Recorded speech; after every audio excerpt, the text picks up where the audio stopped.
The South African Revenue Service has exceeded its target as it collects 2.15 trillion rand in a struggling economy. Refund payments to South Africans also increased by 8.6%, putting the net revenue at 1.74 trillion rand. SARS has also outlined that it expects a net revenue of around 1.86 trillion for the 2024-2025 financial year. This is a 7% jump from this year. Let's now unpack the efficiency of the South African Revenue Service's revenue collection.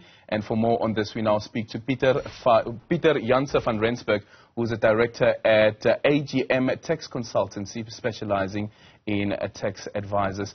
Pieter, good morning. Thank you so much for making time for us. So we've been reporting about a struggling economy, and here you have a record high collection by SARS. What do we attribute this to? Also considering that it came in higher than what Treasury had predicted.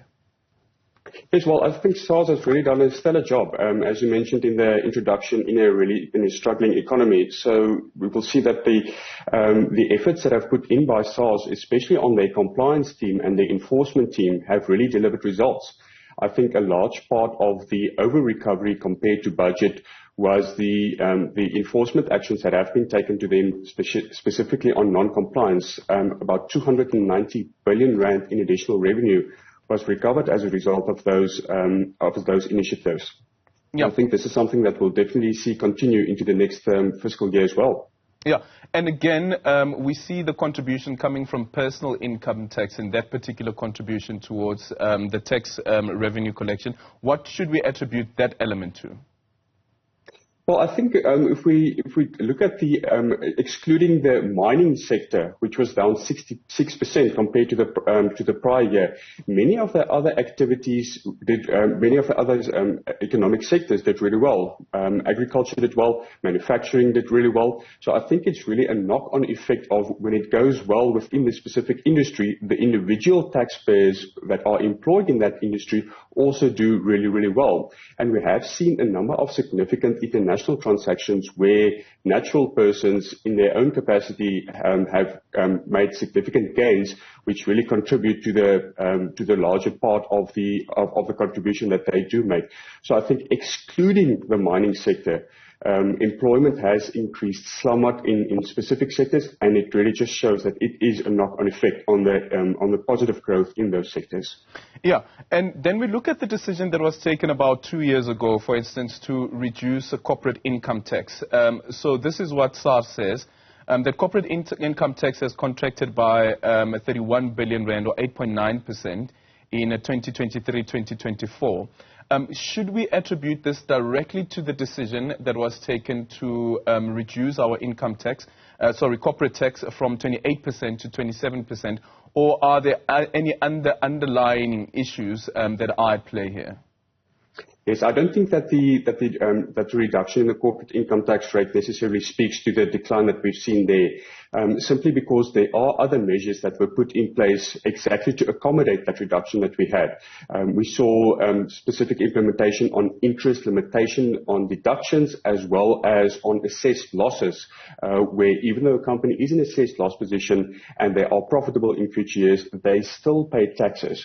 So I think the decline on that point specifically is really economically driven. It's not a direct link to the reduction in corporate tax to 27%. There are other factors at play as well. Okay. And the revenue collected from customs? Customs is, especially on the import duties, is down somewhat. I think that to a large extent can also be attributed to the challenges that we have seen at our ports recently, specifically in the fruit industry, in the Cape Town harbour, that have been well publicised, Durban port as well. So unfortunately, I think practically on the ground, the effects that we have had, specifically on a Transnet level, has played into the customs recovery. Of course, that takes place on a cash basis. So if we do not see movement and activity in our ports, we do expect that the revenue from customs will be down, unfortunately. Yeah.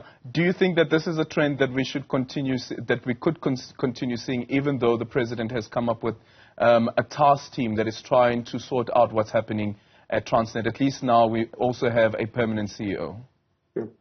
I think it's really, I think, well, the industry as a whole hopes that it was a once-off incident. We see now that proactive steps have been taken with government. Of course, those initiatives will take some time to really become recognizable in the system, but hopefully within the first quarter to the first half of the new fiscal year, we will see the efficiency of those initiatives coming into play, and that we do ramp up activity in the ports so that customs revenue can start contributing meaningfully to the fiscus. Yeah. And then also looking at VAT, we see a growth of 24.4 billion rand there, or 6%.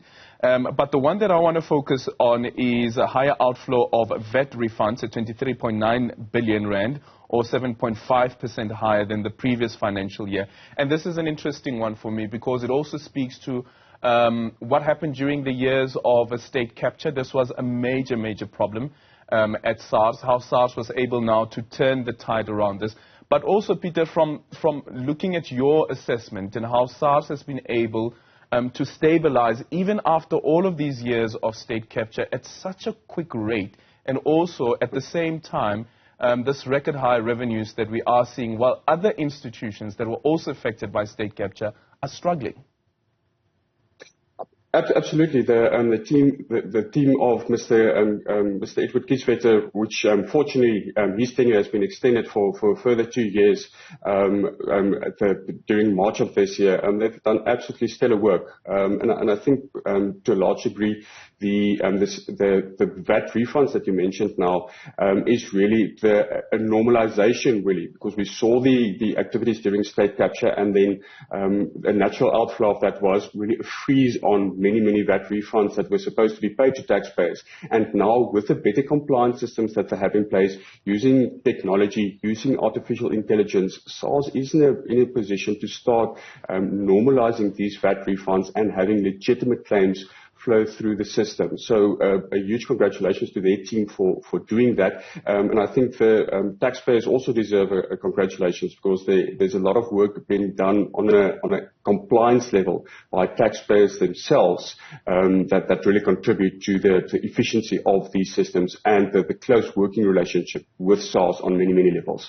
Well, what we've seen previously is, with these record high collections, is that staff at SARS also demanding a salary increase, and I wonder if it will come back this time around. Pieter, what your take is on it? Of course, there is a cost to collecting taxes ultimately, and the large majority of that, similar to our government institutions, similar to any private organization, does go into the salaries, into the employment costs of those employees. And we must remember that even though SARS has a mandate to collect taxes, it is still persons that are employed by that institution to do so. So the labor relations matter, and the cost of collecting taxes, I think it's a real issue that must be addressed.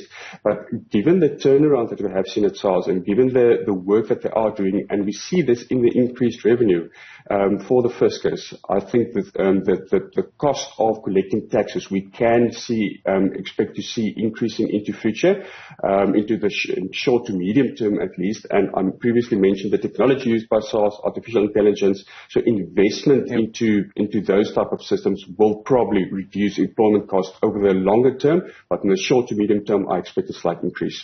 And just finally, Pieter, as well, with this higher tax revenue collection that we've seen, record highs we've been indicating, what does this then mean for the fiscus, also considering the decisions that have been taken by Treasury to get the various government entities to tighten up their belts?